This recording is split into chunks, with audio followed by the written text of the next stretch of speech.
187. Gastric problem flares up again. He lowered his head to stare.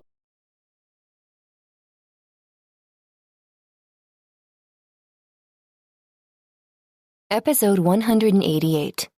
Love Sickness. She was oblivious to the ooze. Episode 187. Gastric problem flares up again. He lowered his head to stare at her and smilingly asked, "Oh, how tall is Andres?" "He should be about 120 centimeters. About this tall." Monica gestured to her wrist with her palm. This figure was actually given to her by the kindergarten physician a month ago. Andres' height was considered as tall compared to kids his age. An average boy of the same age would stand at around 110 centimeters.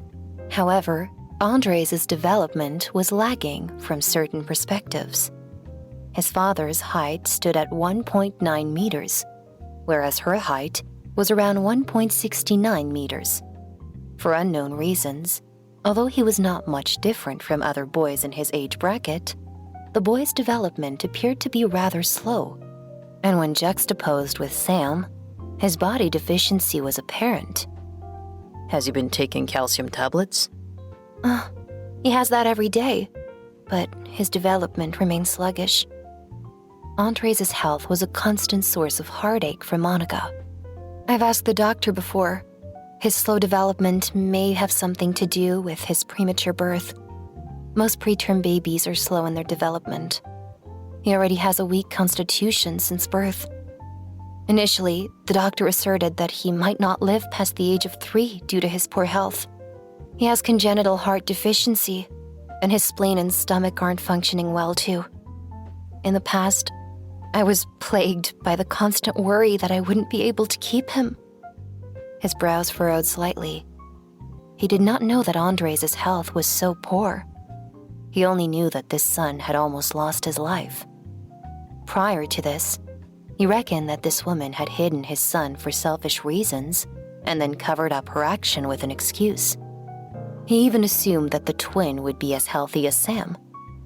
He only found out about Andres' poor health from the doctor after his visit during his son's hospital confinement. This news caught him by surprise, and he was filled with loving pity toward that son of his. Now, after knowing of how much that child had suffered since his birth, his heart was once again in pain to the point of suffocation. From her mere description, no one could tell how tormenting those days were.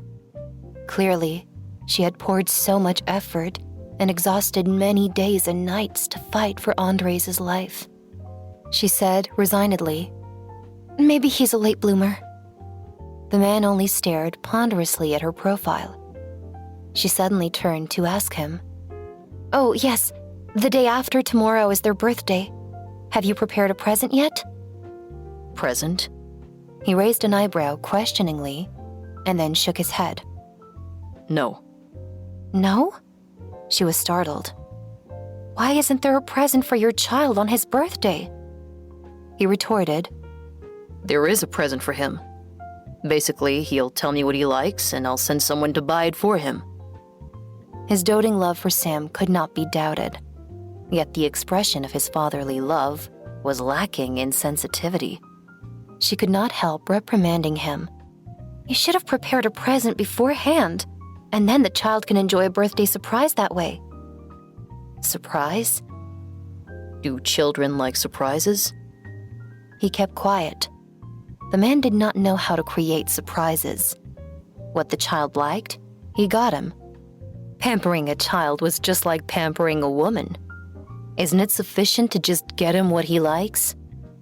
Monica, seemingly seeing through his thoughts, wistfully explained, What a child looks forward to the most on his birthday is opening his presents. That feeling of anticipation is priceless. I'm unsure of what to buy for him. Are you free in the afternoon? Yes. She paused and thought for a while before suggesting, Are you willing to go shopping with me?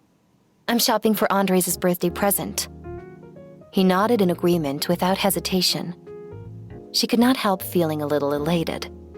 She knew very well how busy he often was. Since he controlled a conglomerate, it was a given that he would be occupied with work. Thus, she was rather surprised and happy to know that he was willing to go shopping with her at the mall. For some reason, her mood was elevated to the extent of the sky outside the window seemingly becoming extra brighter and more cheerful. Today would be a good day. After she had washed and walked out of the washroom, she saw that the man had already changed into a casual outfit and was lounging on the couch. Just as she came over to say something to him, she noticed his strange look. His body was slumped heavily on the couch, and his head was slightly drooping to the side as he struggled for his breath. His fingers were clenching the couch handles in a death grip, looking as if he were in pain. She was stunned by this. Leaning over slightly, she saw beads of cold perspiration dripping from his forehead. His handsome face was frighteningly wan. What's happening to you? Gastritis, he mumbled, trying to mask the agony with his husky voice. She suddenly recalled him looking the worse for wear earlier. When he hugged her from behind, she sensed him moving rigidly and leaning his heavy body on her more than usual, but she did not pay much attention to it then. She did not know that he was suffering from severe gastritis. The root of this illness was the death of his mother a decade ago. He locked himself in a room without food and drink. That was a dark period of his life. His mother meant everything to him in this life, and her death was too much for him to bear. So he neglected his body afterward.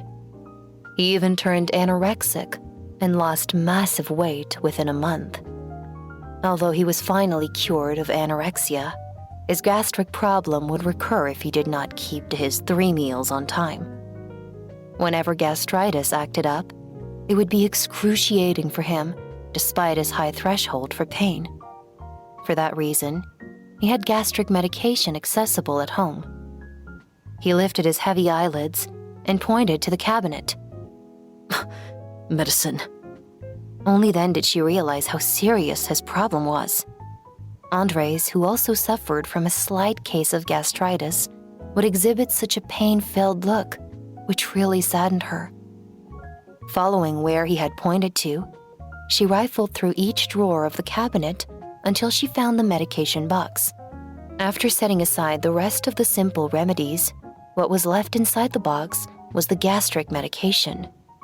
She read the dosage instruction and prepared 2 tablets with a glass of water for him. He reached his hand for the glass, only for it to slip through his fingers when another excruciating colic racked his body. Pump! The glass fell, and water splattered on the floor. Tiny shards of glass flew and cut her arms. His body stumbled to one side, and he fell heavily onto the couch. His well-chiseled features contorted with great pain, as if he would pass out from it at any moment.